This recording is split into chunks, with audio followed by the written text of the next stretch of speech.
Sunod, mga kababayan. Ito yung sunod natin. Patungkol naman ito kay Tito Sen. Bongo. Bumaliktad ka na kasi. Laglag mo na si tatay mo. Yeah, katulad kay Garma. Yeah?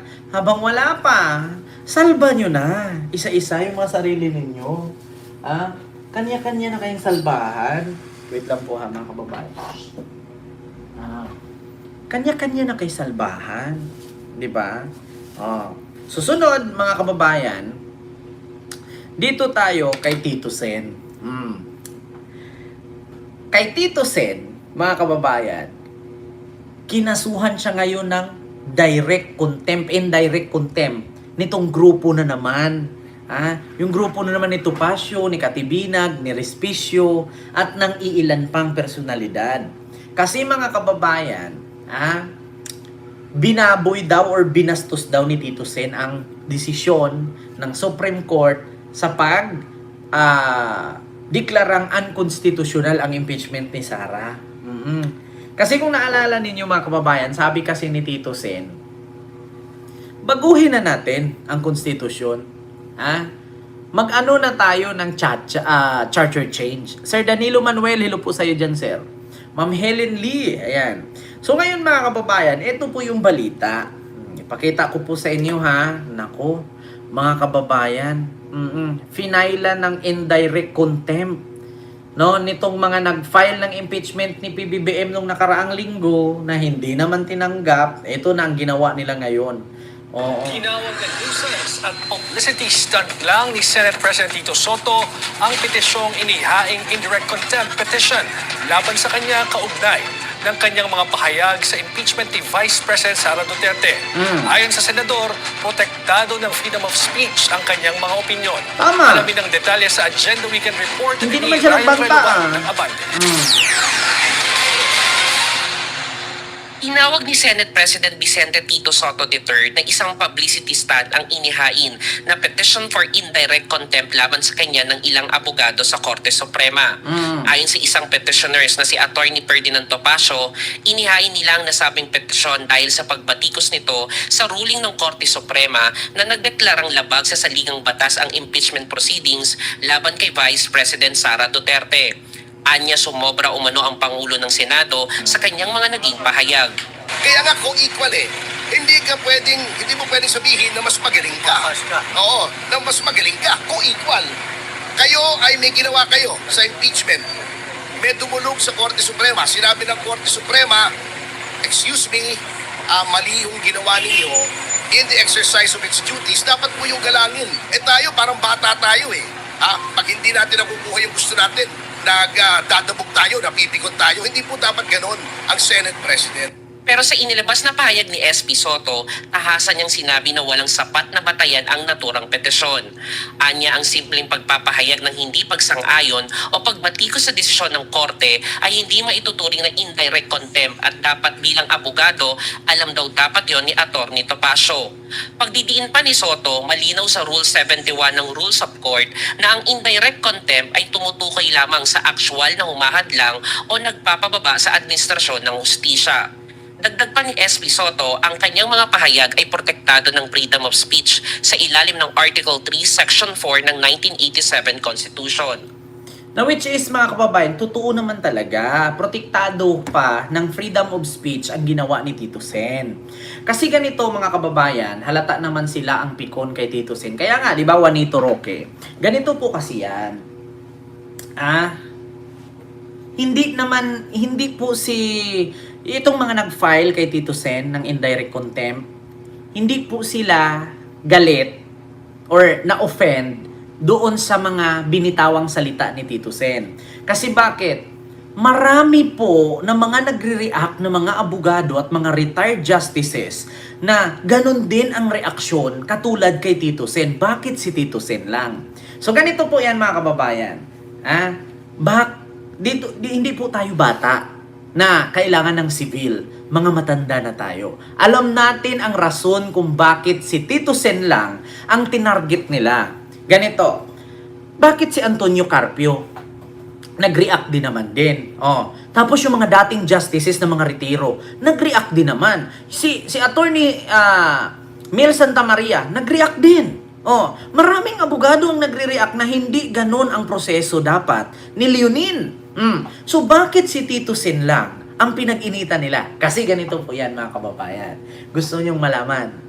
Ha? Sa dami-daming nag-react na mga abogado, bakit si Tito Sen? Kinasuhan nila ng indirect contempt or finala nila ng indirect contempt. Kasi ganito po yan. Kung sakali na pumasa ang indirect contempt kay Tito Sen, no? So mapapalitan ngayon si Tito Sen bilang Senate President. So pag napalitan si Tito Sen bilang Senate President, absuelto na si Sara sa impeachment. Kaya pinag-inita nila si Tito Sen kasi, di ba? Ayaw kasi ni Tito Sen ng hindi forthwith. Siyempre, pag natanggal si Tito Sen kasi na indirect contempt nila, siyempre, magbubutuhan yan ngayon. Sinong pipiliin nila? Hindi sana yung makasara na.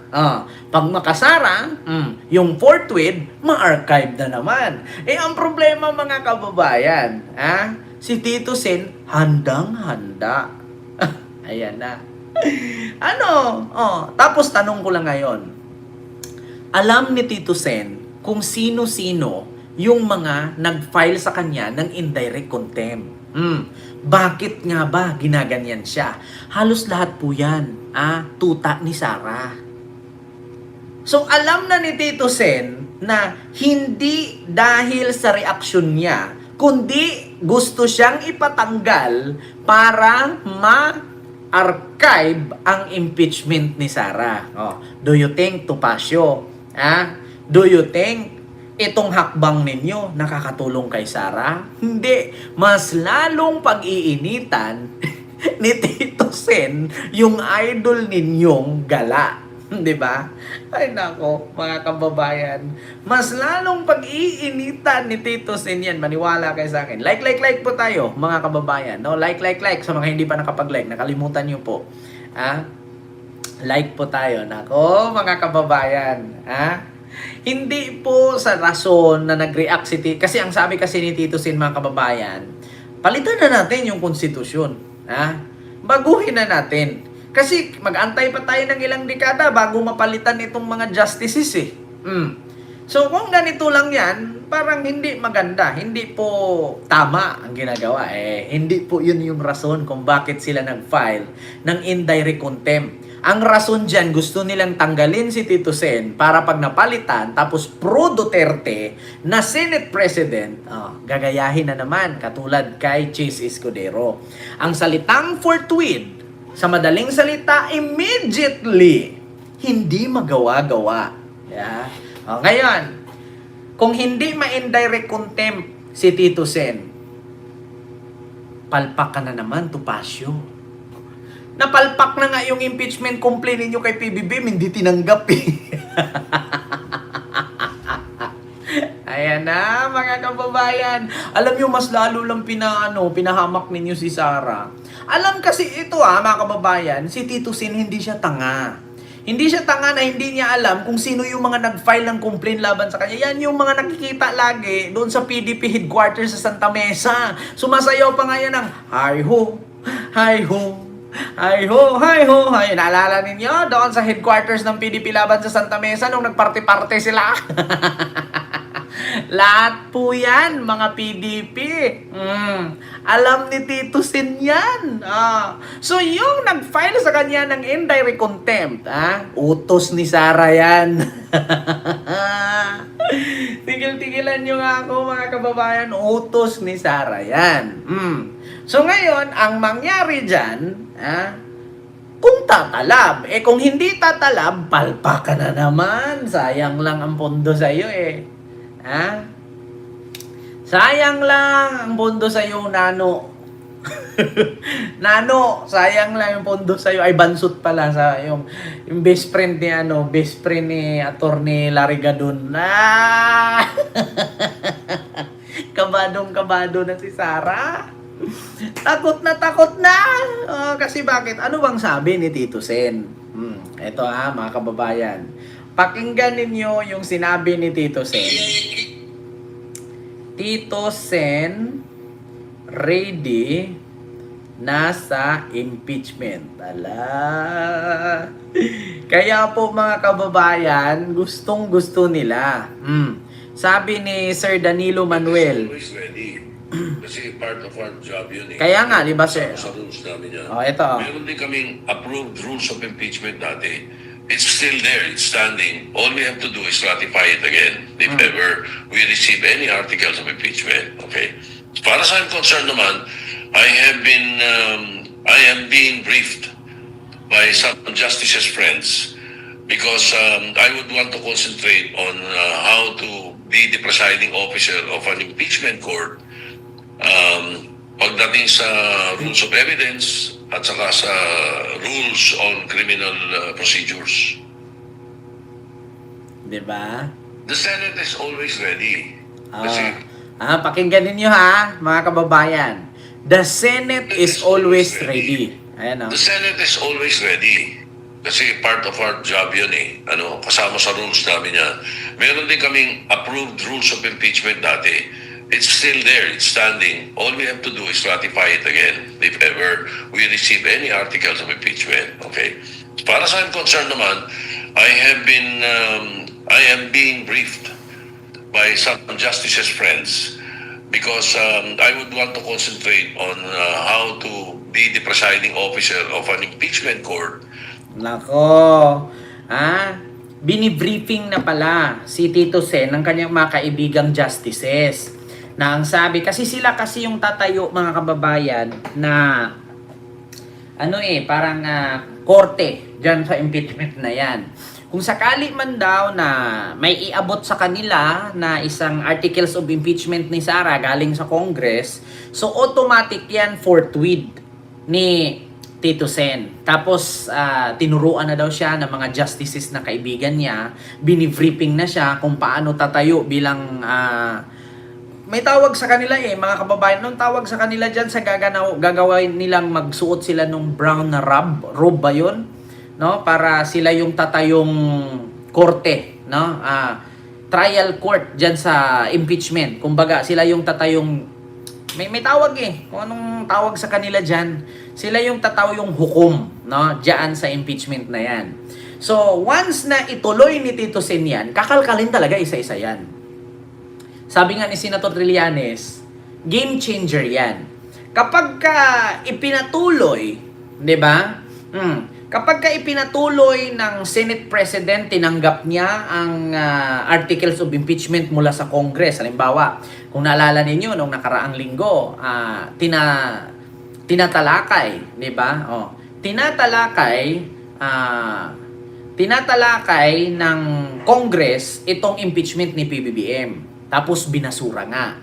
So, hindi na naipadala ng Congress sa Senate kasi nga binasura na sa Congress pa lang. So, ngayon mga kababayan, antayin natin kung kailan talakayin ng Congress itong impeachment ni Sara. Kasi doon sa tatlong impeachment niya, di ba? Doon sa tatlong impeachment niya, kung may masilipan siyang grounds o sa madaling salita, depekto doon. Kumbaga, itong impeachment ni Sara, di ba tatlo? 1, 2, 3, complaint yon. Doon sa tatlong complaint, makitaan siya doon ng something na kahina-hinala, isa yun sa ilista. Number 1 complaint, 612 million saan dinala. Siyempre ngayon, sasabihin ng Congress, oo nga naman, saan dinala. So isulat na yon. Pangalawang complaint, yung pagbanta niyang patayin si PBBM Lisa at Romualdez, may nakausap na killer. Papaimbestigahan yun. Sino yung killer? Pangalawa na yon. Pangatlo, itong mga statement ng dating bagman na tumanggap siya ng pera mula sa droga at sa pugo na si Madriaga. Eto na. Siyempre, excited yan. Ipapatawag na yon si Madriaga. So doon, kung mag-match lahat ng mga sinabi ni Madriaga, magdidesisyon na ngayon itong Congress kung i-impeach ba nila si Sara o hindi. So pag in-impeach nila si Sara, magpipirmahan sila. So impeach na. Pag impeach na nila, ipapasa na nila ngayon yan sa Senate yung kanilang result na impeach na si Sara. So ngayon, ang Senate naman, uulitin nila yon. Uulitin nilang imbestigahan isa-isa, uulitin nilang kakalkalin yan, at uulitin nilang alamin. Tapos, yung una, 612 million, saan dinala? Kakalkalin ulit nila yan. Baka may makita pang ibang ebidensya. Expert si, Ping Lacson sa mga investigasyong ganyan. Nako, mahirapang lumusot si Inday dito. Pangalawa, ito ang tanong ngayon. Yung pagbanta na ipapatay si PBBM Lisa at Martin, sino yung killer na yan? Ipapatawag din yan. Nako, kakalkalin. Yung mga bank account nila, ilang milyon na pumasok mula sa Pogo, mula sa drug lords. Nako, mga kababayan, pag nalaman ng mga DDS na bobo yan, nako, magiging talino bigla yan. Oo nga, bakit ganyan? Sinungaling yan, hindi na natin iboto yan. Putang ina ka, nabudol mo kami. Ganyan ang sasabihin yan, mga kababayan. Kaya iyan ang kinakatakutan ni Sara na makalkal pagdating sa Senate. Kasi alam na ni Sara sa Congress talagang mai-impeach siya dyan. Na-impeach na siya nung una Na-impeach na siya nung una. Malamang sa malamang, ma-impeach na siya dyan sa Congress. Kasi kung ma-impeach siya sa Congress, sa Senate, hindi. Absuelto pa rin siya. Ngayon, kaya ba niyang hawakan sa liig si Tito Sen? Ayan.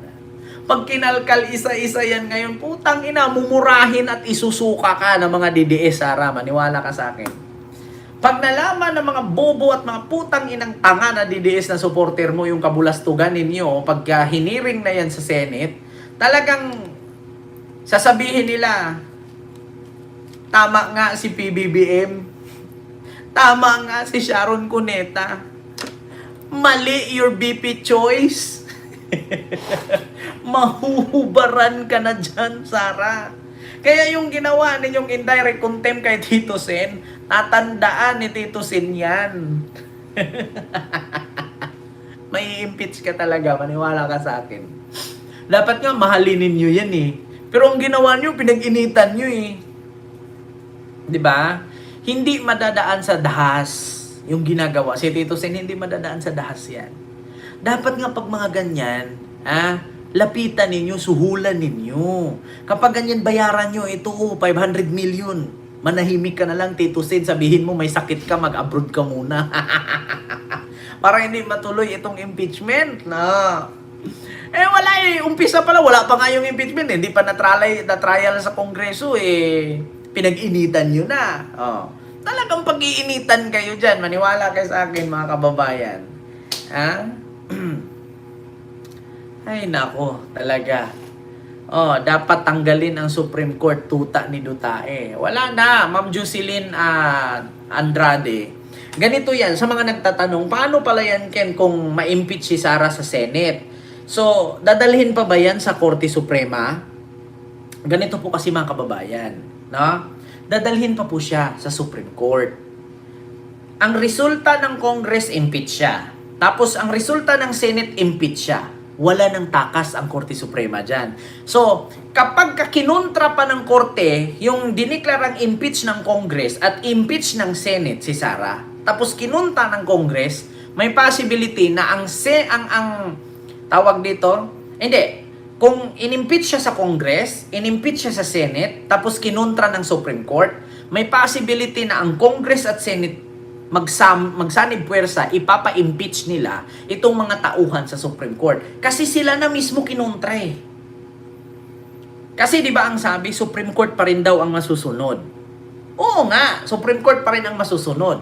Pero, ang resulta kasi, halimbawa, impeach na si Sara sa Congress, impeach na si Sara sa Senate, tapos kukontrahin ng Supreme Court na dapat hindi ganon, dapat hindi ganyan. Baka sila ang ipapa-impeach ng Congress at ng Senate. Patay sila dyan. Pag-iinitan sila ng dalawang kapulungan or legislative. Wala, alam nyo, kaya takot na takot si Sara dito kay Tito Sen. Kasi sa Senate o sa Congress, kahit i-impeach siya dyan, walang mapapala kung ang Senate hindi siya Diba? Pero sa Senate, kabahan ka na. Tapos ngayon, pag initan nyo pa, filean ninyo ng indirect contempt. Alam ni Tito Sen kung sino kayo. Tapos sasabihin nyo, hindi kayo makadidies, tanga. Si Tito Sen, hindi yan tatandang ganyan. Kung hindi niya alam. Diba? Nako, patay kayo dyan. Nako, pag initan nyo si Tito Sen, talagang pag-iinitan kayo dyan. Yeah? Padriguela, may gilang shoutout po. G. Padriguela. And kay Wicked Empath. It has best time ever. Trial in The Hague and then the impeachment. Digongyo's appointee, Supreme Court, Leonin, complies because they don't want PBBM. Mga kababayan, ito lang talaga ang masasabi ko. Kapag ka pumasa sa Senate yung impeachment ni Sara, malalaman yan. Dito mo malalaman na totoong tumanggap siya ng pera mula sa drug lord, tumanggap siya ng pera mula sa Pogo, kasi lalabas si Ramil Madriaga. At dito na malalaman yung mga bank account nila. Kaya, double time na si Lustay. Kabadong-kabado na. Anak ka. Ay, nako, kabadong-kabado na. Oo, patay kayo dyan. Yung mga indirect contempt ninyo, nako, walang patutunguhan yan. Pag-iinitan lang kayo ni Tito Sen yan.